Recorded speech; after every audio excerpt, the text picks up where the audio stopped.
Pertanyaan sederhananya adalah gimana sih cara kita menghadapi itu? Saya juga lagi belajar, ini bukan kata saya ya, tapi saya coba merangkum dari beberapa hadis, dari beberapa ayat. Mudah-mudahan ini jadi semacam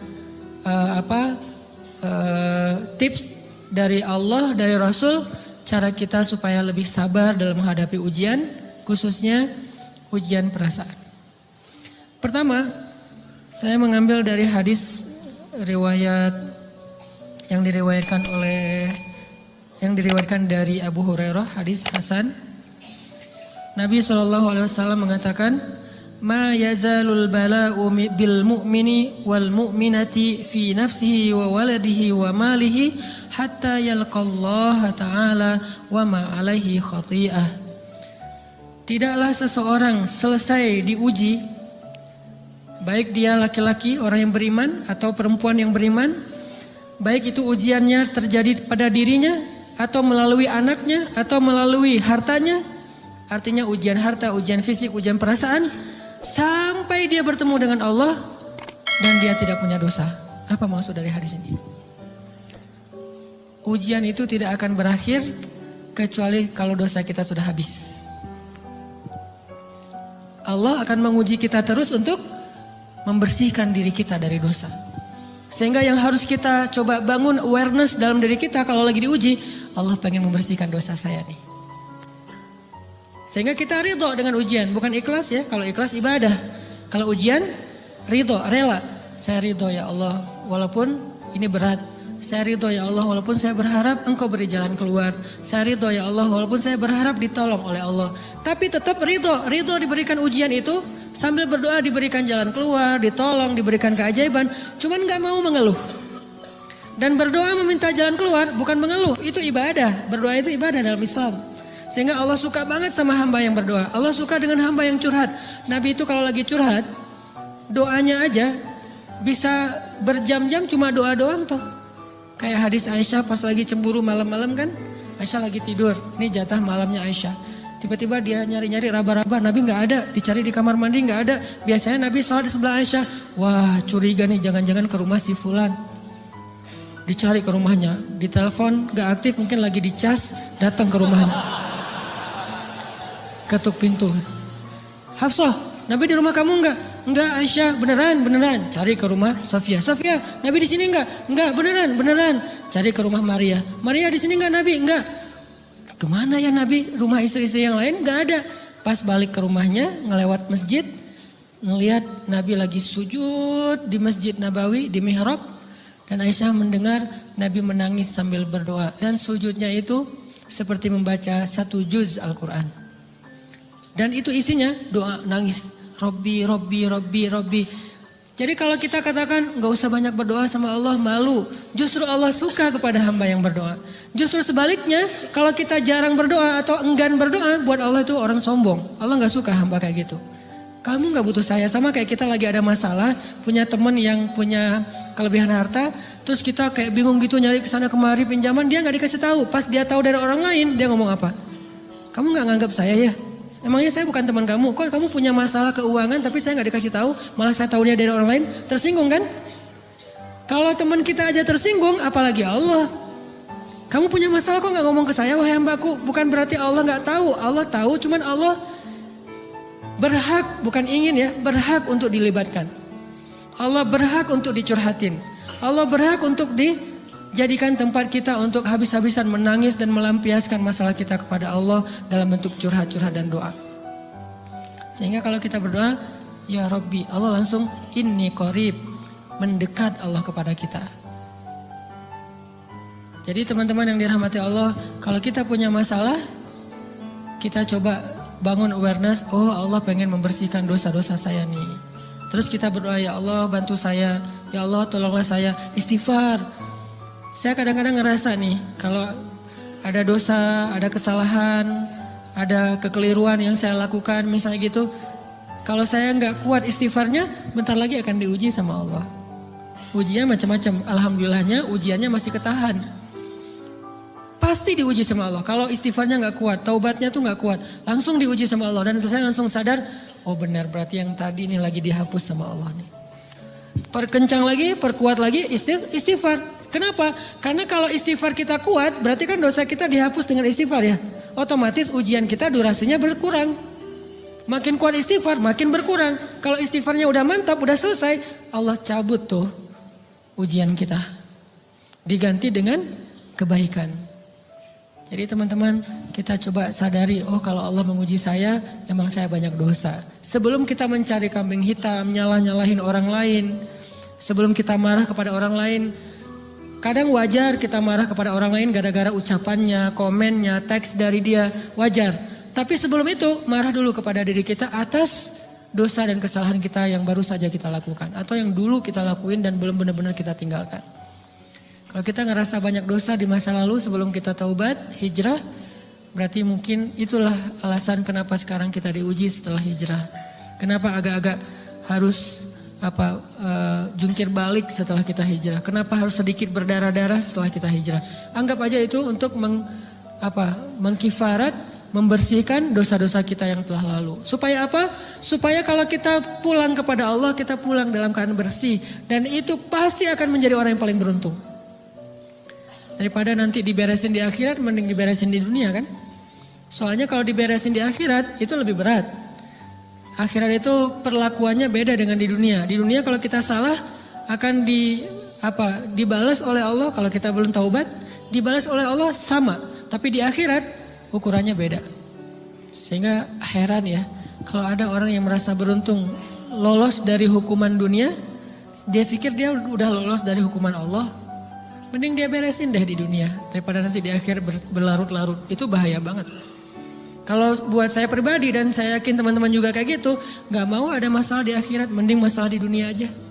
Tapi masalah di dunia juga kita gak mau berlarut-larut, pengen cepat dimudahin sama Allah. Caranya istighfar. Tidaklah Allah memberikan kepada kita ujian kecuali salah satu alasannya pengen menghapuskan dosa.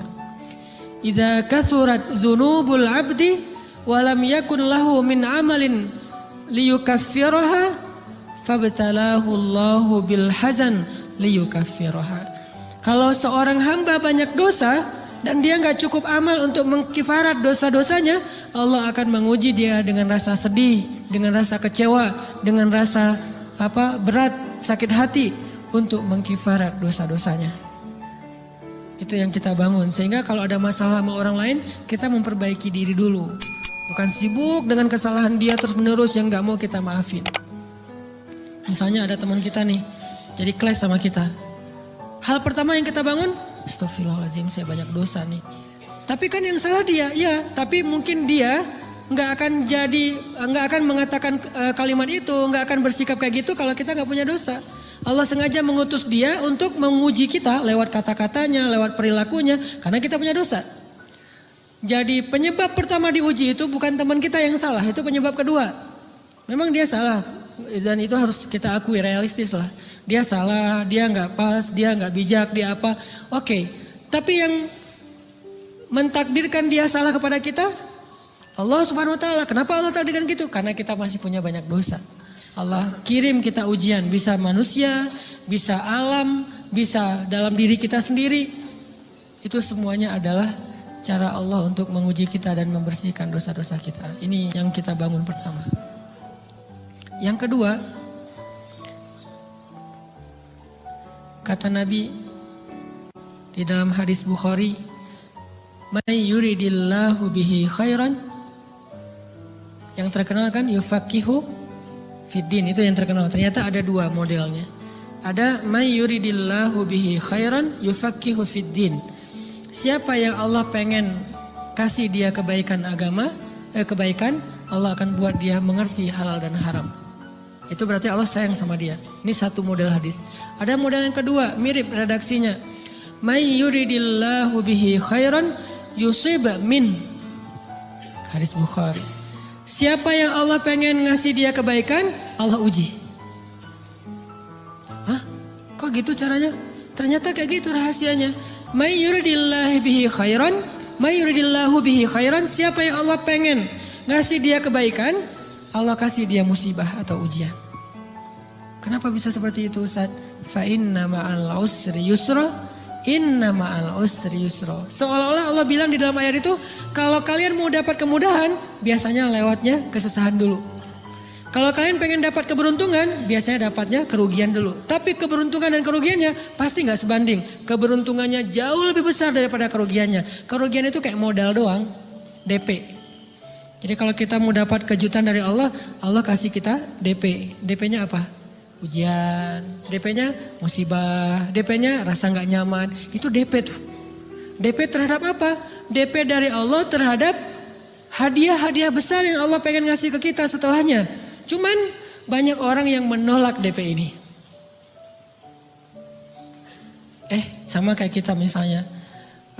Kalau kita mau ngasih dia hadiah, kita kasih dia kayak kejutan dulu. Dia lagi ulang tahun nih, disiram air dulu. Setelah itu dikasih hadiah-hadiah yang mahal. Rela gak disiram air demi hadiah? Rela, udah siramin lagi aja. Kalau setelahnya ada hadiah. Yang kita gak rela, kalau setelah disiram, disuruh bersih-bersih sendiri dan gak dikasih apa-apa. Kan gak rela tuh. Berarti ini bab iman. Yakin gak kalau Allah tetap ngasih hadiah?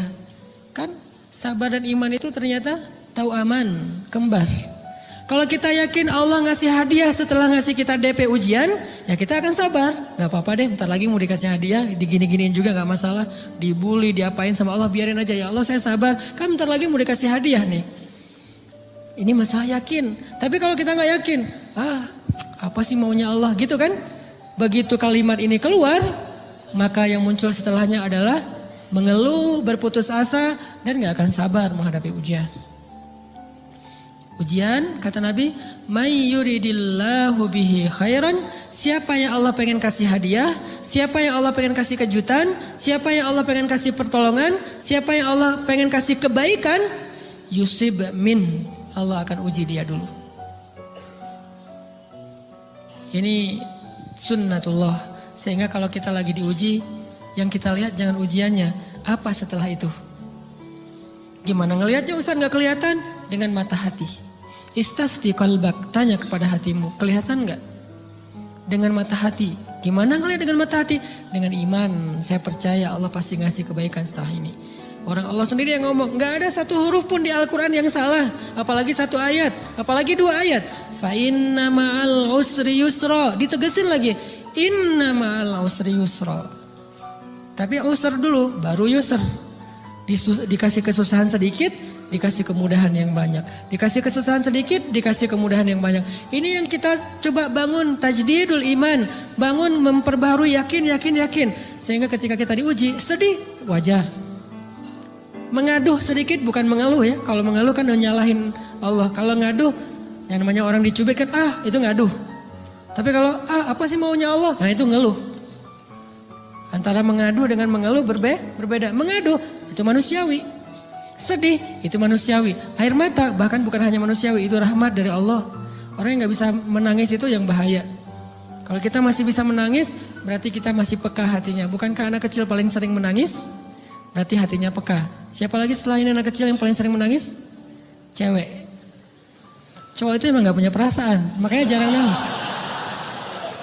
Cewek dikit-dikit nangis, jangan bilang, cemen banget sih nangis apa, cengeng apa. Enggak, karena dia perasaannya lebih peka dari kita.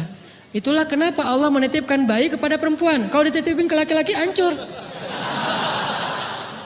Di balik kepekaan perempuan, di balik sensitifnya perempuan, di balik perasaannya yang luar biasa, di situ Allah Subhanahu wa taala menitipkan amanah, dia yang paling baik dalam merawat bayinya. Perempuan secara umum mungkin lebih banyak bicara daripada laki-laki ya. Walaupun ada orang yang perempuan pendiam banget. Ada yang gak ngomong sama sekali, misalnya diem-diem aja, ada.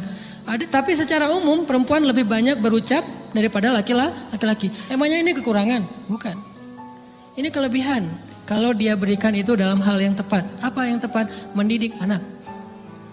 Justru karena perempuan banyak ngomong, lebih baik dalam mendidik anak daripada laki-laki. Laki-laki itu kurang mendidik, kurang mengedukasi kepada anak dengan usia tertentu. Karena dia jarang memahamkan. Salah hanya marah, salah hanya ditegur. Kalau ibunya jelasin gini sebelum tidur ibunya yang ceritain banyak cerita. Saya sendiri ngalamin. Sering mana seorang ayah sama ibu interaksi sama anak dalam bentuk verbal. Sering ibu. Jadi menangis itu rahmat dari Allah. Gak apa-apa, nangis aja. Dan itu tidak disebut mengeluh. Kamu kok nangis sih? Kan orang Islam harus sabar. Emangnya nangis dengan sabar itu bertolak belakang? Sabar tetap sabar. Ya nangis jalan aja terus nangis. Nangis apa pakai nangisnya nggak cuma nangis doang. Emotikonnya juga nangis berderai-derai gitu. Sampai air matanya menggenang gitu kan ya. Boleh lah. Ditambah lagi dengan visual menangisnya. Posting bahwa dia lagi tertusuk duri. Dengan postingan kaktus atau apalah. Dia pengen share ke semua orang bahwa saya sedang sedih. Sehingga nanti ketika ada orang yang menghibur dia dengan sedikit kata-kata yang sabar ya segala macam. Wah makin berderai-derai. Itu belum jadi. Kecuali dia keluarkan kata-kata mengeluh. Baru dia disebut orang yang banyak mengeluh. Berputus asa. Kalau mengaduh wajar. Walaupun ada nabi udah diuji berat gak mau mengaduh. Apalagi ngeluh. Zakaria. Digergaji mengadu aja enggak. Kenapa? Karena kata malaikat kalau kamu mengadu sedikit aja. Maka Allah subhanahu wa ta'ala akan menghancurkan kaum ini. Dia kasihan kepada kaumnya enggak mau mengadu. Satu-satunya orang yang kita tidak boleh mengadu hanya orang tua. Atau itu mengeluh kalau untuk orang tua. Kalau yang lain enggak disebut mengeluh. Kalau ke teman, malas enggak apa-apa. Jangan sering-sering tapi. Apaan sih? Ke teman boleh. Tapi ke orang tua, saja itu bukan lagi mengadu, itu sudah mengeluh. Khusus untuk orang tua. Kalau di antara manusia. Kalau kepada Allah dan Rasul, pastinya lebih dari itu. Ketika kita diam saja, tidak langsung beranjak sami'na wa ata'na labbaik ya rabbi wa sa'daik, enggak memenuhi panggilan Allah, itu sudah disebut bagian dari kufur ingkar. Tapi minimal kita mungkin masih mengaduh, kita masih menangis, kita masih lelah, kita masih merasa lemah. Setidaknya kita tidak mengeluh. Kenapa? Kita percaya Allah kalau mau ngasih hadiah kepada hambanya, DP-nya itu ujian. Dan yakinlah hadiahnya minimal 10 kali lipat lebih baik daripada ujian itu. Minimal, karena gak ada amal soleh yang dibalas di bawah 10 kali lipat tuh gak ada. Amal soleh, amal ya bukan niat. Amal yang udah kita kerjakan minimal dibalas 10 kali lipat. Minimal, maksimalnya bighairi hisab, tanpa batas. Bighairi hisab, tanpa batas. Ada yang 700 kali lipat kayak sedekah. Tapi tetap aja ayat sedekah di akhirnya ujung-ujungnya apa? Bighairi hisab juga kan? Berarti sedekah itu minimal dibalas 700 kali lipat. Minimal. Kalau kita yakin. Selalu syaratnya kalau kita yakin. Dan saya ngebuktiin itu banget. Saya pernah ngalamin lagi jalan-jalan di sebuah kota yang ada becak kayuhnya, becak sepeda gitu ya. Jalan terus saya bilang, Pak berapa ongkosnya? 20.000. Udah naik aja 20.000. Karena kita keliling-keliling kota, ternyata saya jadi kasihan sama dia 20.000. Kasihan kan 20.000 dibayar keliling kota walaupun pas mampir beberapa tempat mungkin dia dapat tips ya. Tapi saya nggak tega gitu, dia cerita tentang anaknya lagi sekolah, apa segala macam, makin bikin baper kan. Pas selesai, saya kasih dia 100.000. Dari 20.000 dikasih 100.000 karena kasihan. Dan saya yakin, nggak mungkin sedekah itu sia-sia. Kan Nabi bersumpah kan, demi zat yang jiwaku di dalam genggamannya, tidak berkurang harta karena sedekah. Demi Allah, kata Nabi. Nggak berkurang harta karena sedekah. Berkurang harta karena belanja? Ya. Berkurang harta karena pacaran? Banget. Modal banget kan? Apalagi buat cowok. Tapi berkurang harta karena sedekah? Gak mungkin kata Nabi. Demi Allah gak berkurang harta karena sedekah. Berkurang harta karena istri? Enggak. Karena memberi kepada istri itu pahalanya lebih gede daripada sedekah. Makanya ngemodalin pacaran setelah nikah itu tumbuh berkah. Modal pacaran sebelum nikah itu apes. Jadi kalau pengen modal nih, ngemodalin cewek, traktir, ngapa-ngapain, bayarin, jangan sebelum nikah. Sebelum nikah jadi orang pelit aja, nggak apa-apa. Tapi setelah nikah, jor-joran sih, apalagi yang, bayarin semuanya. Kenapa? Pahalanya lebih gede daripada sedekah. Bahkan lebih gede daripada infak fi sabilillah.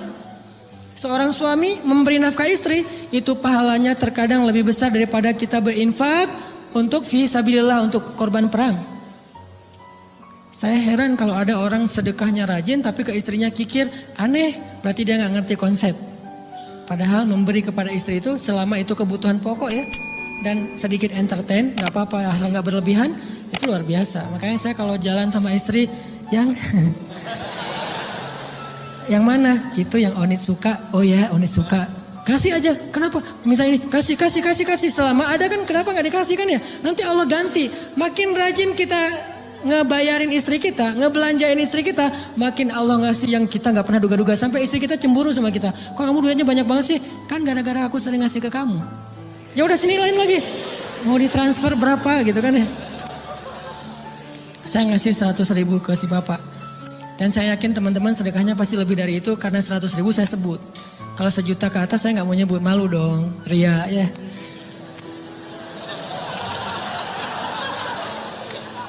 Sebenarnya nggak pernah sih. 100.000 deh, karena kan kecil, saya kasih 100.000. Ternyata begitu saya kasih 100.000 dia doa. Nah ini nih pentingnya sedekah ke orang yang membutuhkan tapi nggak minta-minta, dia tulus. Dia langsung doa, ya Allah Pak mudah-mudahan rezekinya lancar, berkah, bertambah dan segala macam bahagia keluarganya. Doa-doa ini semuanya dikabulkan dalam hitungan hari. Pertama bertambah bahagia rumah tangganya, dapat kecupan dari istri. Dia nganggap suami saya cowok banget sih. Mulai 1 nih. 2, demi Allah selang 15 jam kalau nggak salah karena waktu itu malam, besok paginya ada orang yang ngejar-ngejar saya pengen ngasih hadiah. Ustadz saya pengen ketemu Ustadz. Maaf saya nggak bisa ketemu sekarang lagi rush, lagi tight schedule gitu-gitulah sok-sok gaya nggak jelas gitu ya. Terus Ustadz saya pengen banget ketemu, dia nggak ngomong pengen ketemu apa. Kalau dia bilang mau ngasih duit kan langsung saya prioritaskan kan ya. Berhubung dia nggak ngomong ya udahlah saya sosok jual mahal gitu. Tapi yang namanya rezeki kan gimana kita tolak dia datang kan. Saya nolak. Pokoknya sebentar aja 5 menit gak akan ganggu waktu Ustadz. Ya udah besok pagi ya pas breakfast gitu. Pakai gaya-gaya dikit breakfast. Pas breakfast, oh ya siap Ustadz. Jam berapa? Jam 8. Udah janjian jam 8. Mungkin orangnya nih dengar live streaming. Pak jazakumullah khair jaza. Makasih banyak mudah-mudahan Allah tambahkan rezekinya. Terus beliau besok mau flight ke luar kota jam 8. Akhirnya ngubungin lagi malamnya. Pak Ustadz maaf gak bisa ketemu besok. Karena saya jam 8 itu jadwal terbang. Oh ya udah nggak apa-apa. Seneng dong saya nggak jadi ketemu kan. Tahu gitu kan nyesel saya tuh. Seneng. Besok pagi jam 6 Pak Ustadz. Alhamdulillah ternyata penerbangan saya di delay ke jam 11. Allah delay penerbangannya demi ngasih rezeki buat saya. Kan luar biasa kan. Nah, ini hikmah kepedean saya, kegeeran kepada Allah gitu. Di delay demi saya.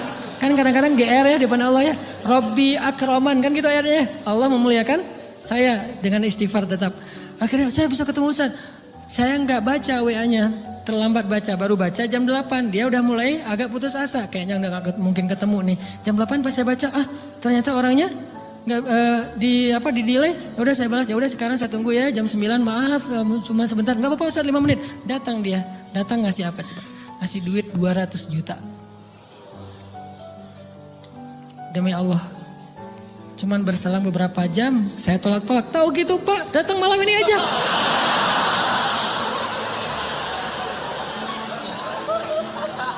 Harusnya malam itu juga saya cari orangnya. Kalau perlu saya yang nyamperin Bapak. Sherlock, saya kejar. Manusia gitu banget ya. Tapi Masya Allah di situ saya jadi tahu, oh doa orang itu lebih akurat, lebih mantap, lebih diijabah daripada doa saya. Mungkin bukan karena sedekah, tapi karena doa setelah sedekah, ya Allah dan segala macam dimudahkan sama Allah. Itu luar biasa loh. Saya nggak percaya, saya pikir main-main. Orang nih iseng kayaknya pengen ketemu doang, pengen selfie. Ternyata pas saya cek, ditransfer, di capture, Ustadz udah ditransfer. Saya, jangan-jangan nih jebakan Batman gitu ya. Nyari-nyari sana segala macam. Alhamdulillah ternyata emang niat baiknya pengen, alhamdulillah saya terkesan, saya dapat hidayah lewat Ustaz segala macam. Sekarang saya pengen membalas jasa Ustaz walaupun kecil 200 juta. Untung saya nggak kaget dan kemudian pingsan. Pak 200 juta stroke kan ya bahaya. Lebih mahal dari 200 juta. Ini keajaiban ya teman-teman. Jadi kita tuh, saya kan sering bilang keajaiban itu terjadi tergantung tingkat iman. Bukan saya udah soleh banget enggak. Saya belajar terus untuk yakin deh sama Allah. Modal kita tuh kan gini sebetulnya kan.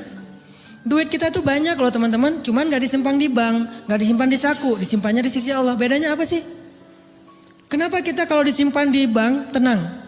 Saya lagi punya duit banyak dari 100 juta. Di mana? Di bank. Aman. Kenapa kalau disimpan di saku aman, tenang? Kenapa kalau disimpan di Allah nggak tenang? Kenapa kalau disimpan di Allah kita bilang nggak punya duit? Ini kan nggak fair sama Allah. Nggak punya duit nih. Siapa bilang nggak punya duit? Kan ada Allah. Tinggal minta sama Allah. Tapi nggak ada wujudnya. Tapi kan ada janjinya. Bukankah janji Allah lebih kuat daripada wujud? Bukankah iman harusnya lebih mantap daripada sesuatu yang konkret yang kita lihat? Ada duitnya di sisi Allah. Kenapa nggak dikasih? Karena kita belum butuh. Kalau kita yakin duit kita itu ada di Allah, tapi dikasihnya pas kita butuh. Begitu butuh ya Allah langsung dikasih sama Allah. Itu banget benar-benar terjadi dalam kehidupan kita. Pasti kayak gitu. Tingkat tergantung kita yakin apa enggak. Nih kalau Allah bilang may yuridillahu bihi khairan, Allah kalau pengen ngasih hadiah kepada seorang hamba, Allah kalau pengen ngasih kejutan kepada seorang hamba, yusib. Allah kasih dia ujian sedikit aja. وَلَنَبْلُوَنَّكُمْ sedikit bisyai'im minal khawf wal ju' wa naqsim minal amwal wal anfus wath thamarat wa basyiris sabirin. Kami uji sedikit aja dengan rasa lapar, dengan rasa takut, dengan sedikit kekurangan ini dan itu, sedikit. Tapi wabasyiris sabirin, sampaikan kejutan kepada orang yang bersabar. Sampaikan kejutan kepada orang bersabar. Jadi bisa dibilang kejutan-kejutan hidup kita itu munculnya dengan iman dan sabar. Dengan iman dan sabar. Iman artinya yakin, husnuzon sama Allah. Ana inda dhanni abdi bi. Aku tergantung prasangka hambaku kepadaku.